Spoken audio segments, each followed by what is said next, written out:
Welcome to the NBA Coast to Coast podcast brought to you by thelines.com. Coming to you from the West Coast, Josh Lander, joined by Nate Weitzer. He's on the East Coast, running separate one more time to close out the work week here on Friday with you guys. Going to be looking at best bets in this episode with some looks at sides and totals. Also have player props up in another episode. Bringing both of those to you each and every weekday, so make sure you are subscribed to that channel. Continue to follow along all season with us. Let's go ahead and run right into Nate's first best bet here for Friday. Thanks, Josh. Yeah, and just to recap how I've done the last couple nights, pretty typical about even on the best bets, just getting hooked on a couple of there, but 4-0 on the player props, looking to keep that going.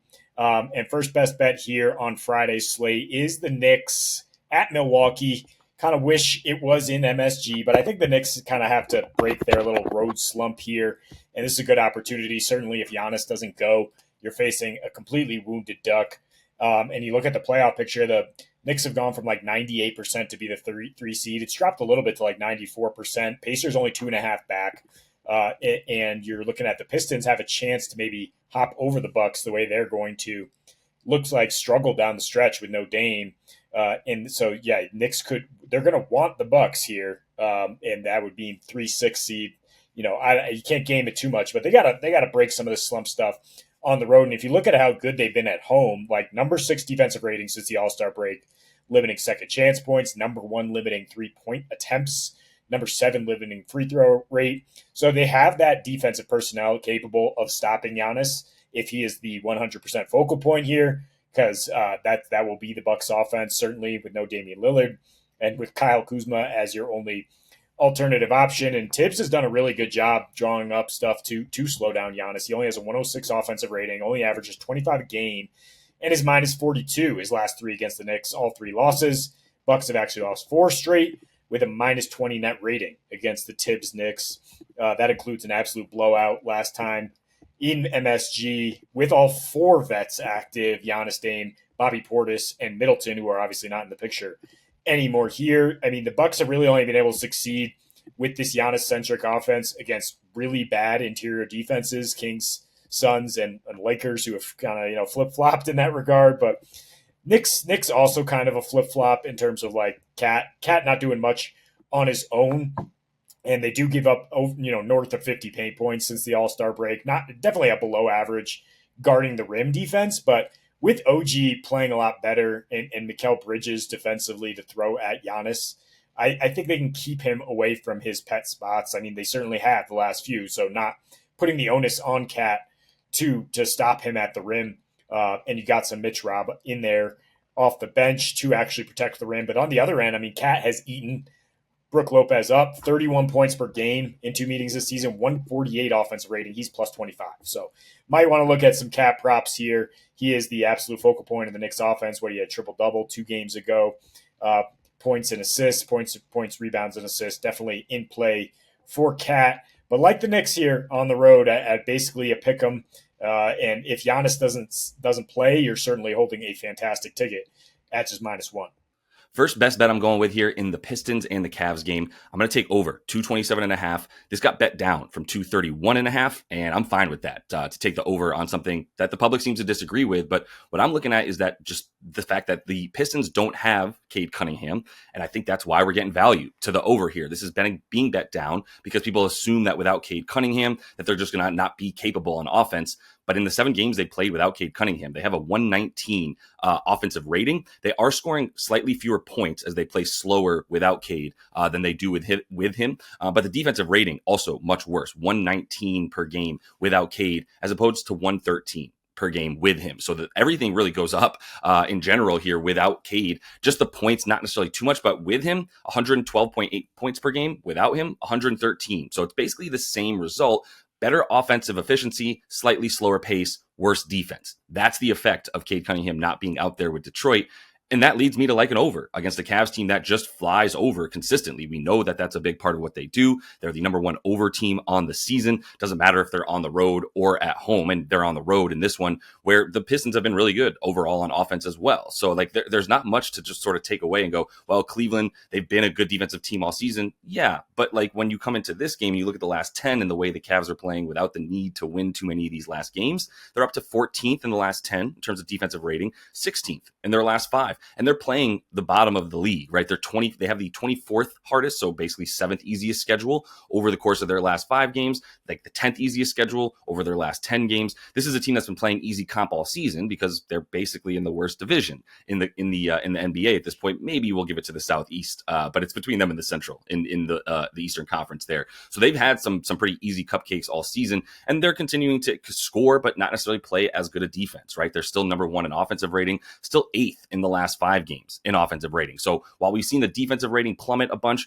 the offensive rating has not been impacted. And both these teams still playing at a decently fast pace. I know that without Cade, they definitely slow things down. But again, the offense doesn't really suffer. They maintain that efficiency. And I think you'll continue to see the ball be able to just keep moving with guys like Marcus Sasser coming in and keeping the ball moving. Plus, all the role players, they're also very unselfish. You've got Osar, Tobias Harris. That's why they've maintained a pretty high assist percentage without Cade Cunningham. So I'm not even really sure yet who's playing for the Cavs, but I know that we're going to get at least 1 or 2. We're going to get at least like 2 or 3 of the big 4 on the Cavs, and everybody else that comes in behind them, DeAndre Hunter, Ty Jerome, all these guys are super capable of scoring as well. So I think this is a bit of an overreaction in terms of the total going down a bit and people betting it down. So I'm happy to take it at 227.5 and go over.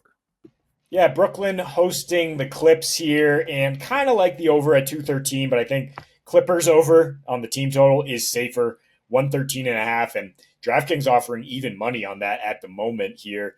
I mean, I like the over a little bit because Cam Johnson's coming back for the Nets, and with Cam and D'Lo, they're a functional offense. Their offensive rating is 11 points better per 100 possessions with Cam.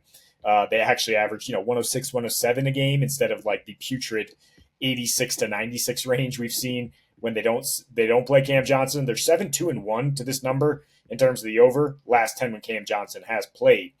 And the Clips on the other side, like they're not really digging in defensively except when they really want to, like in that OKC matchup against Shea, did a really good job. They've gone over this number. In 7 of their last 8, with the exception against OKC, mostly because their offense is just rolling with Kawhi back to peak form, with Harden playing as well as he has at the end of the regular season here. A little Ben Simmons revenge here to push the pace, get some good looks for the Clips if he's out there. They've gone over 16. In 5 straight roadies they've gone over. They've gone over this number in 6 straight if you remove like the Lakers crosstown showdowns. They have the number 1 offensive rating on the road since the All-Star break, 127 in these last 5 roadies. They even got to 119 in Miami, a team that, like Brooklyn, is going to try to slow it down, muck it up with different defenses. And they did that without Kawhi, who is basically just shooting the lights out right now. Still, books are hanging the 22.5 points prop on him, and he's been in that 27, 29 range consistently here as he rounds into full form. Would look at the points, rebounds again with Kawhi. Certainly the Clips scored in the last matchup here when the Nets, were in complete tank mode on the road. 0 of their starters thrown into the lineup scored in double figures. Clips scored 126, of course, in probably the biggest win of the season. I think Memphis Portland up there, 60-point win. Brooklyn defense the last 5 has been 4th worst in mid range and 4th highest opponent rim frequency. So Harden and Kawhi, come get it. And the Clippers are 4th in 2-point rate in March. Similarly, Toronto is 2nd, a team that's not going to take threes, going to go in there against a Nets team that, Nick Claxton, because he's just like, where are we at here? He's not been a good rim protector this season overall. His plus-minus not very good.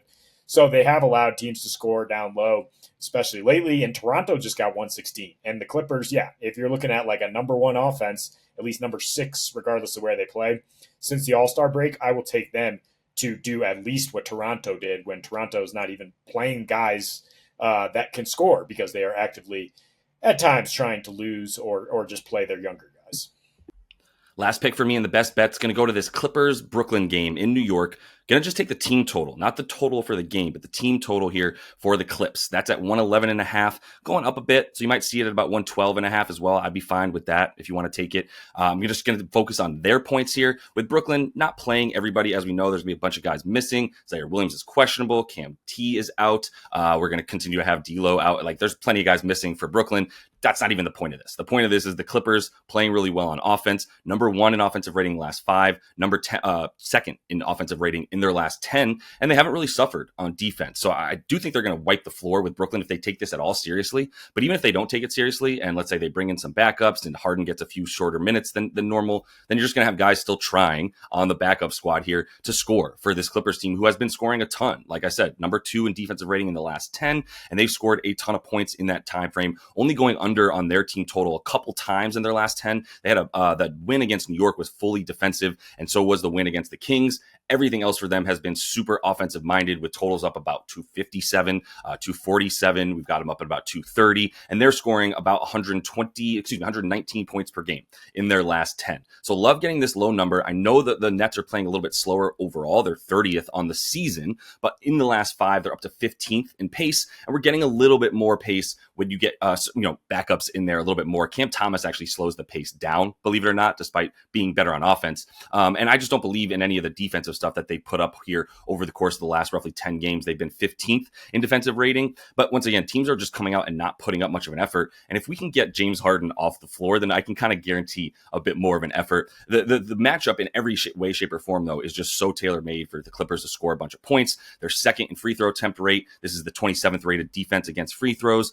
They are first in the last 10 in effective field goal percentage. Really good jump shooting and ball movement for this team, especially now that you have Bogey and Norm Powell back. You got 2 guys at all times on the floor that are deadly, lethal shooters right now for this squad.